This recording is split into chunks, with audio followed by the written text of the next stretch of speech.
మొత్తంగా అయితే మనం ఇందాక ఏదైతే మాట్లాడామో కేసీఆర్ అయితే ఇప్పుడు ఫామ్ హౌస్కి వచ్చారు. కాకపోతే ఈ ఏదైతే ఆత్మహత్యలకు సంబంధించి రేవంత్ రెడ్డి ప్రధానంగా చెప్పేది ఏంటంటే వానాకాలం అంతా కూడా మీ టర్మ్లోనే అయిపోయింది. నేను వచ్చేసరికి ఇప్పుడు ఆయన వచ్చేసరికి దాదాపు జనవరి దాటేసింది కాబట్టి ఆయన అన్నమాట ఇంకా చాలా సెటర్గా మీరు సాఫ్ట్ వేలో చెప్తున్నారు. ఆయన అన్నమాట చాలా సూటిగా వ్యంగ్య బాణం అది. 80,000 పుస్తకాలు చదివినోడికి వానాకాలం ఎప్పుడు వస్తుందో తెలియదా అనేది ఆయన కాలాలు కూడా తెలియదు. అంటే ఇప్పుడు డిసెంబర్ వచ్చేసరికి చలికాలానికి సంబంధించిన అంశం, డిసెంబర్ నుంచి దాదాపు ఫిబ్రవరి వరకు చలికాలానికి సంబంధించిన అంశం. టైంలో వానలు చెదురుముదురుగా పట్టడం పెద్దగా ఉండవు. ఇప్పుడు మంచి పీక్ ఎండాకాలం స్టార్ట్ అవ్వబోతోంది. పీక్ ఎండాకాలం స్టార్ట్ అయిన తర్వాత అంటే ఎప్పుడో ఒకసారి వచ్చేటటువంటి తుఫాన్లు తప్ప రెగ్యులర్ వర్షాలు ఉండవు. తుఫాన్లు ఇప్పుడు తెలంగాణ సమాజం మొత్తం మంచి తుఫాన్ వస్తే బాగుండు అని కోరుకుంటుందా అనే సెటారికల్ మాటలు కూడా ఉన్నాయి. జూన్ తర్వాత జూలైలో వస్తుంది వర్షాకాలం. సహజంగా వర్షాకాలం వచ్చేది జూన్లో. అయితే ఇప్పుడు ఈ పర్టికులర్ టైంలో వర్షాలు లేకపోతే దానికి కాంగ్రెస్ ఏం చేస్తుంది అనేది రేవంత్ రెడ్డి కౌంటర్. రేవంత్ రెడ్డి ఇచ్చినటువంటి కౌంటర్ చాలా సూటిగా స్పష్టంగా ఉంది. అయితే ఆయన ఇంకో మాట కూడా అన్నారు, ఏం చేయాలో పరిష్కారాలు ఆలోచించడానికి శాసనసభ పెడితే శాసనసభకు మీరు రాలేదు సార్, మీరు శాసనసభకి రాకుండా పరిష్కారాలు చెప్పకుండా ప్రభుత్వం మా మాట వింటలేదు అని కంక్లూజన్ ఎట్లా చేస్తారు అని కూడా ఆయన ప్రశ్నించారు.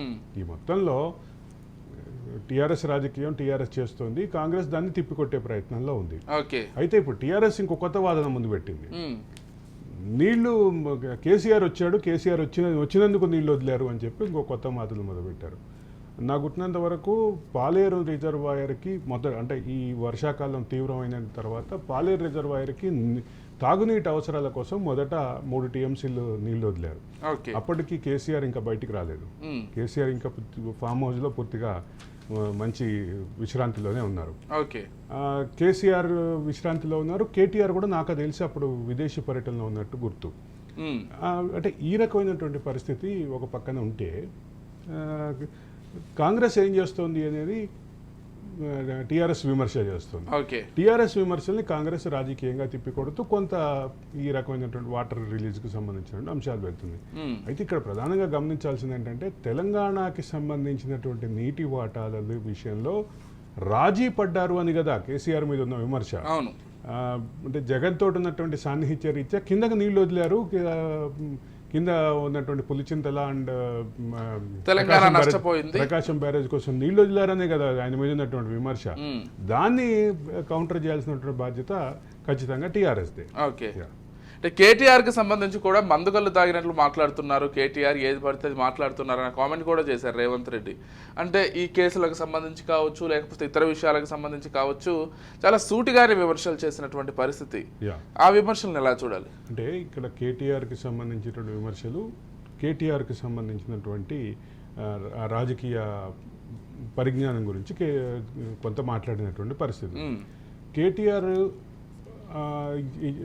ఆయన రాజకీయ ప్రకటనలు ఏవైతే ఉన్నాయో, కేటీఆర్ రాజకీయ ప్రకటనలు పూర్తిగా అపరిపక్వంగా ఉన్నాయి అని చెప్పడానికి రేవంత్ రెడ్డి ప్రయత్నం చేశారు. ఆ క్రమంలోనే కొంచెం పరుషమైనటువంటి భావాలు ఆయన నోట్లోంచి వచ్చినటువంటి పరిస్థితి. ఇక్కడ కీలకంగా గమనించాల్సిన అంశం ఏంటంటే, ఒక పక్కన కేసీఆర్ కానీ కేటీఆర్ కానీ విమర్శలు చేస్తుంటే దానికి రాజకీయ పరమైనటువంటి కౌంటర్ ఇచ్చే పనిలో కాంగ్రెస్ సరైనటువంటి స్థాయిలో కౌంటర్లు ఇస్తుంది. కానీ కేసీఆర్ కేటీఆర్ ప్రకటనల్ని ముందుకు తీసుకెళ్లాల్సినటువంటి ఆ పార్టీ యంత్రాంగం మొత్తం నిస్తేజమై ఉంది. ఇది కీలకమైన అంశం. కాంగ్రెస్ యంత్రాంగం అంతా యాక్టివ్గా ఉంది. ఇది కాంగ్రెస్ వైఖరికి విరుద్ధం, టీఆర్ఎస్ వైఖరికి కూడా విరుద్ధం. టీఆర్ఎస్ కార్యకర్తలను ఎప్పుడూ యాక్టివ్గా ఎంగేజ్గా ఉంచడం టీఆర్ఎస్ నాయకత్వానికి అలవాటు. ఇప్పుడు దానికి విరుద్ధంగా జరుగుతుంది. ఇది ఈ రాజకీయ పరిణామాన్ని కీలకంగా గమనించాలి. ఒక పక్కన తీవ్రమైనటువంటి వేగంగా వెళ్ళేటటువంటి కేసీఆర్ టీము, కేసీఆర్ పార్టీ ఎందుకు స్లో డౌన్ అయింది? రెండో పక్క ఎప్పుడు అంటే అంతర్గత గొడవలతోటి లేదంటే ఇంకా ఇతర కారణాలతోటి ఎప్పుడు అధిష్టానం దగ్గర ఫిర్యాదులకు వెళ్ళేటటువంటి ఈ టీము కాంగ్రెస్ టీము ఎక్కడికక్కడ కాంగ్రెస్ మీద వచ్చేటటువంటి విమర్శల బాణాలను తిప్పికొడుతుంది. ఇది ఒక మేజర్ రాజకీయ పరిణామం. మరోవర్ అసలు కాంగ్రెస్ లో ఎవరిని అన్నా కానీ అందరూ రియాక్ట్ అవుతున్నారు.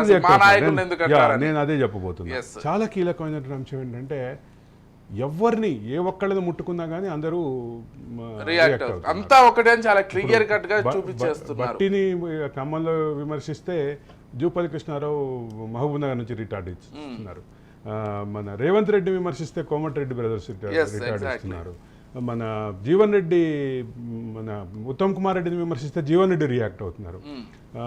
మన శ్రీపాదరావు గారు అబ్బాయి శ్రీధర్ బాబుని విమర్శిస్తే ఇంకో 3-4 రియాక్ట్ అవుతున్నారు. అంటే ఇదంతా ఇది కాంగ్రెస్లో ఊహించని పరిణామం.